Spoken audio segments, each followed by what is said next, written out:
So I thought it would be fun to share with you how it is I came to have any interest at all in speaking publicly or starting this, I guess would be the best way to say it. So when I was in 5th grade, I went to Felicita Elementary School in Escondido, California. Yay! And Mr. Ulevec was my teacher, and he was super awesome. He was one of the GATE teachers, and the program was incredible. So many neat opportunities that we had because we were in there. One of those was on oral presentation. So every single project we did, some component of it involved an oral presentation. So you would do research, and then you would put together your report, and then after you'd completed your report, you'd use that information, create index cards, get up in front of the class, and you would give your oral presentation. And so it was about normalizing public speaking at an early age, which was a tremendous opportunity. And I really enjoyed, particularly because we often got to choose what our subject matter was pretty specifically. So mine were honestly a little bit focused on tigers, definitely in the representation, gymnastics, Nadia Comaneci, Bella Caroli, the United States gymnastics team, pretty much gymnastics as an overall, and that grand dream that I had all those years ago really never materialized, considering I was taller than my instructor in the 6 weeks that I took gymnastics. I was only in 6th grade, 11 years old, and I was notably taller than my instructor, so that never went anywhere. But my love for public speaking began in Mr. Ulevec's class. And more than just learning how to give an oral presentation, he refined us skill-wise to help us to be very cognizant of the words we choose, how we pause or don't pause, and filler words, the nonsensical words that don't add any actual value to your presentation, but we use when we're fumbling or confused or nervous. And so his solution was the Shaker. Now, for those of you who were not in Mr. Ulevec's class at any point, you probably have never heard of an Shaker. However, it was the most terrifying and fantastic thing you could possibly imagine. So really pretty simple in its construction. It was a soda can that had been emptied of its soda content and then filled with a combination of dried beans, rice, and little pebbles. And that it was wrapped in red construction paper, taped down very securely.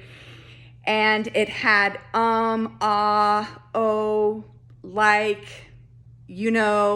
written all around the outside of it. So somebody, some lucky person, would get to be the Shaker during the oral presentation. So if you'd done quite well on your prior, you might be selected to be the Shaker. And it was quite a position of power because you were permitted, when the speaker was presenting, to shake the can, which, by the way, I just cannot represent enough, was really disruptive.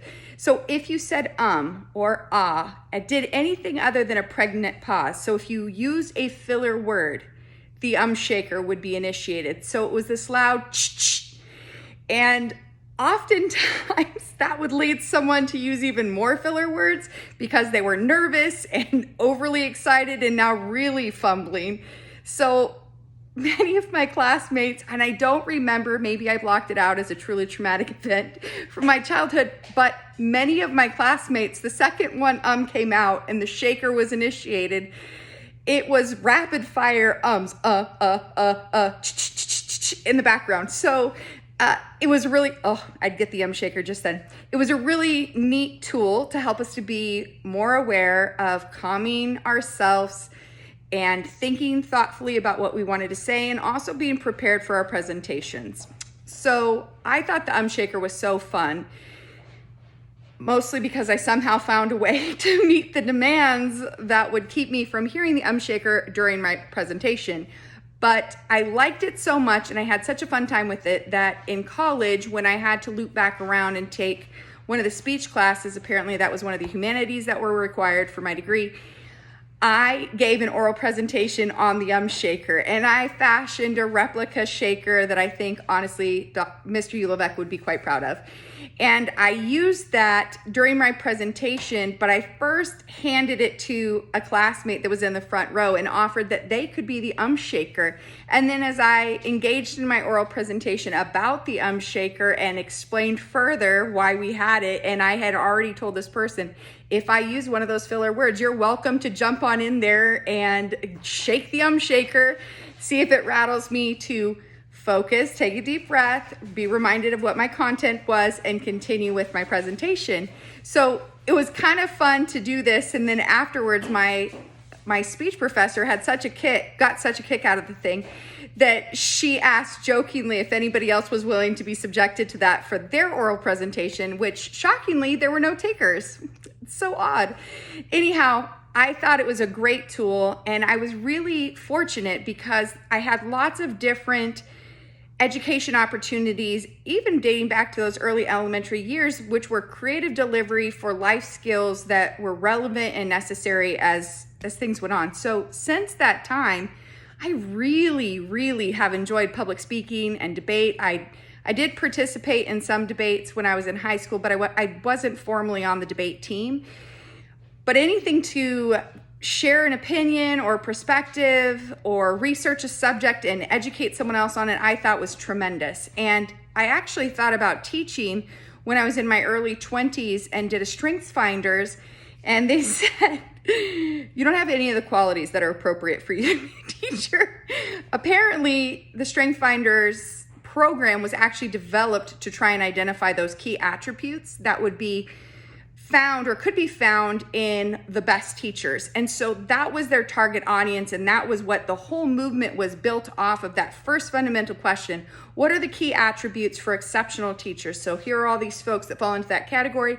What are the things they have in common? And then what are the things that other teachers who are good but don't resonate quite the same with the same performance level and the rest, what are different between them? And what was funny is my results more or less said that I saw people as individuals, but the best teachers saw a classroom. And so while they had engaged with students on an individual level, they better understood that they were teaching to a class as a single entity. And I agree. I am much more a person who looks at the individual and tries to understand how I can meet them where they're at and what I can do to help them on the next leg of their journey or improve where they're at, and looking at each person really for what they bring uniquely to the table. And so while that's valuable, I can imagine if you have classrooms of 30 some odd kids every school year, that would be a really exhausting exercise to try and connect uniquely with each one of them on material that they need to appreciate at a classroom level. So I guess they were right. But I do love the Strength Finders movement. I'm sure I'll share more about that along the way because it's one of my favorite things. But one of the other things that this made me think about was mindsets. So there's a tremendous book by Carol Dweck called Mindsets, and I love this book so much. I love the Strength Finders movement, but I also really love Carol Dweck's book, and it talks about two different mindsets. So there's the fixed mindset, which is that whatever you do and whatever you're going to do is the representation of everything you are. So every one action is your entire being, that you can't necessarily get better. You are inherently good at certain things or you're not.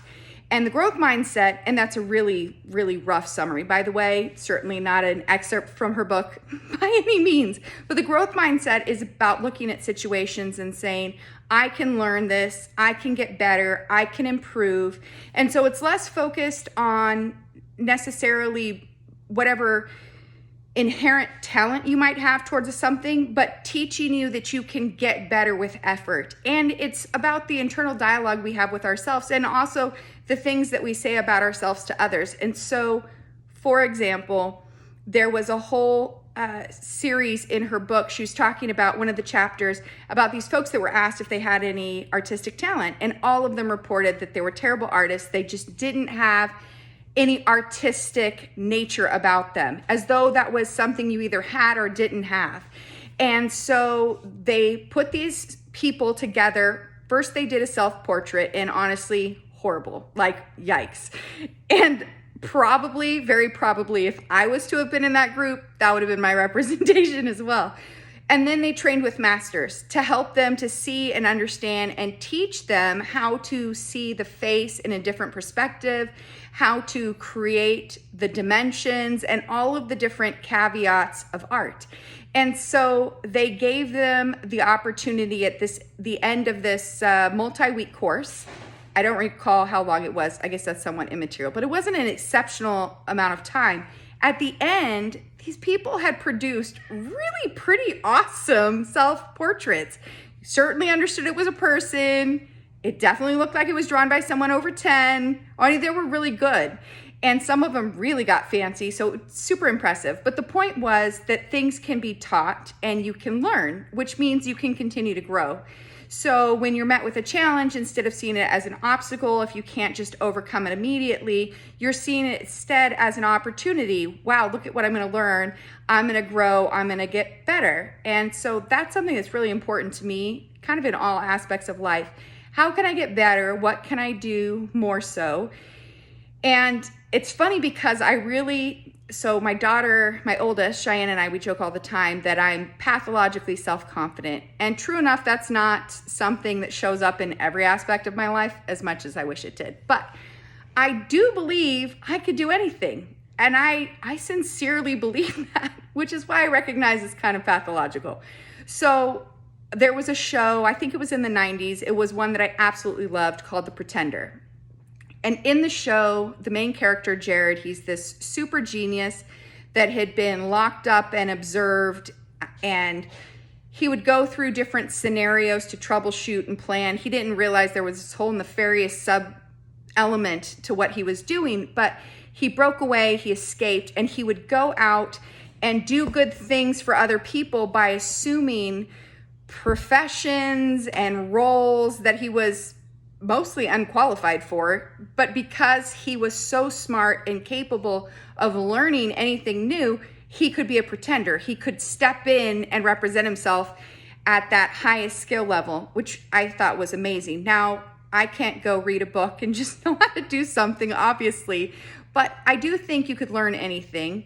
And I loved the show because it was about potential and possibility. And so while I had not read Carol Dweck's book until probably 5 or 6 years ago, I guess, I already believed that about myself, that with enough time and or resources, everything is possible. I could learn it, I could master it, I could get better at it, but at the end of the day, would I love it?